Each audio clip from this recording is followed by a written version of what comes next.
दिल्ली में सितंबर अक्टूबर महीने में काफी बारिश हुई है और क्या उसका असर आने वाली सर्दियों पर भी पड़ेगा?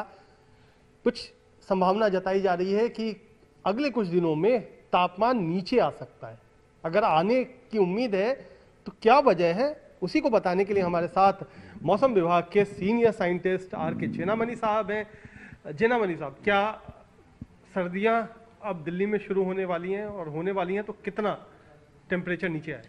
नहीं, देखिए, जो नवंबर होता है वो प्लीजेंट मंथ होता है, ऐसा कुछ ठंड का शुरू नहीं होता है। दिसंबर महीने से शुरू होता है, तो इसीलिए अभी जो लेटेस्ट है वही टेम्परेचर जो है अगले 3-4 दिन तक जो है 13 डिग्री जा सकता है जो भारत है। और उसके बाद जो है अभी तो बारिश नहीं है 2 तारीख तक। 3 तारीख में एक WD हमारा जो जम्मू कश्मीर हिमाचल प्रदेश उसी साइड में थोड़ा बर्फबारी कर सकता है। बहुत अर्ली है बोलना। दिल्ली में थोड़ा पार्टली क्लाउड स्काई होगा 3 तारीख को। यानी जो भी टेम्परेचर स्लोली गिरेगा 1 डिग्री या 0.5 ऐसे जाके 12 डिग्री तक 13 डिग्री तक जाएगा 1 या 2 तारीख को। अदरवाइज कोई ठंड का ऐसे कुछ इंडिकेशन नहीं है। इस बार क्या जो एक्टिविटी है, खासतौर पे जो पश्चिमी विक्षोभ जिसको कहते हैं, वेस्टर्न डिस्टर्बेंस कहते हैं, वो क्या कुछ थोड़ा अर्ली आ रहा है, ज्यादा तादाद में आ रहा है, और उसकी वजह से क्या कुछ असर पड़ रहा है? देखिए, जो सितंबर अक्टूबर में जो उत्तराखंड में हो गया, जो सितंबर 18 को, और जम्मू कश्मीर में जो हुआ 24 तारीख को, 23 या 24, तो ज़्यादा था एक्टिविटी। WD नॉर्मली अक्टूबर नवंबर दिसंबर तक इतना नहीं होता है, जैसे लास्ट ईयर या उसका प्रीवियस ईयर वो जनवरी से शुरू होता है। तो अभी देखना पड़ेगा कि नवंबर दिसंबर में कितना आ रहा है, तब ट्रेंड पता चलेगा। लेकिन अभी तो WD एक्टिव आ रहा है, मतलब अभी जो 3 तारीख का है वो भी थोड़ा बर्फबारी देगा। बट यही है कि एक्सट्रीम वेदर हुआ है जो लास्ट 2 WD से, या उससे भी तापमान पर कोई असर पड़ रहा है? नहीं, देखिए, तापमान जो है वो तो ठीक सीजन पर है।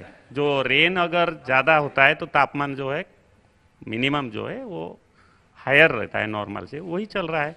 आप देखेंगे तो टेम्परेचर गिरा नहीं कहीं भी, क्योंकि सीजन थोड़ा जो रेन का सीजन है वो लंबा चला और उसके साथ साथ WD आना शुरू हो गया। अभी यही हम वेट कर रहे हैं कि नवंबर का क्या होगा, क्या WD ज़्यादा स्नोफॉल देगा तो रेन टेम्परेचर क्या आएगा नीचे, वो सब देखना है। अभी जो भी, मतलब मैं तो यही बोलूँगा, वेट एंड वॉच, ठीक है ना। जो लानिना बोल रहे हैं कि ज़्यादा कोल्ड होगा, तो इंडियन रीजन में बहुत ट्रॉपिकल नेचर है, तो लानिना का कितना कोल्ड वेव के साथ है वो देखना है हमें। दिसंबर फर्स्ट वीक में हम लोग भी इशू करेंगे ऑफिशियली, तो उसमें भी हम डिटेल लाएंगे, वेट करना पड़ेगा, ठीक है। अभी आप मिनिमम टेम्परेचर के बारे में ज्यादा बता रहे हैं, क्या मैक्सिमम टेम्परेचर यानी अधिकतम तापमान है उस पर भी कुछ असर है? मैक्सिमम टेम्परेचर क्लियर स्काई रहेगा तो रहेगा, ये टेम्परेचर अच्छा रहेगा। अभी नवंबर को जो मंथ है ना वो स्मोग ज़्यादा होता है, तो इस साल उससे राहत है। अभी तक मेजर स्मोग शुरू नहीं हुआ। अगर लास्ट ईयर का याद करेंगे तो 1 से 50 नवंबर एक मेजर स्पेल था। बट ये अच्छा है कि अभी तक जो है ठीक ठाक है। सो हमें वेट करके देखना पड़ेगा कि कितना विंड रहता है, टेम्परेचर कितना गिरता है, और बहुत सारा इशू है ना, पंजाब हरियाणा का जो रहता है स्टबल बर्निंग।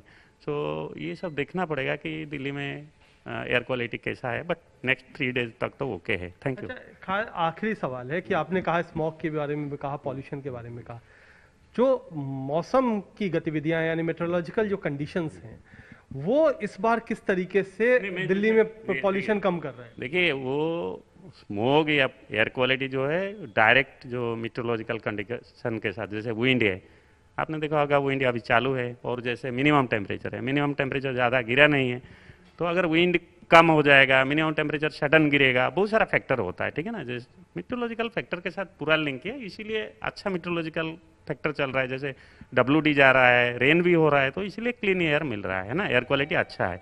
सो हम वही बोल रहे हैं कि अभी इतना दिन लंबा बोलना मुश्किल है, क्योंकि दिवाली के टाइम में पोल्यूशन बढ़ जाता है, और बहुत सारा फैक्टर होता है। दिवाली के दिन में कैसा विंड रहेगा, क्या टेम्परेचर रहेगा, हमारा जो कंसर्न डिवीजन है it will clarify also. Thank you. लेकिन सबसे बड़ी बात यह है कि इस बार जो है पश्चिमी विक्षोभ ज्यादा आ रहा है, बारिश ज्यादा हुई है, और उसकी वजह से मौसम की जो गतिविधियां हैं वो भी बदल गई हैं, और इसीलिए निश्चित तौर पर कुछ नहीं कहा जा सकता है कि आखिरकार आने वाले समय में किस तरीके का मौसम रहेगा, क्योंकि इस साल मौसम का अंदाज बदला है, प्रदूषण कम है, बारिश ज़्यादा है, यानी आने वाले समय में कुछ चौंकाने वाले पहलू भी मौसम की तरफ से आ सकते हैं।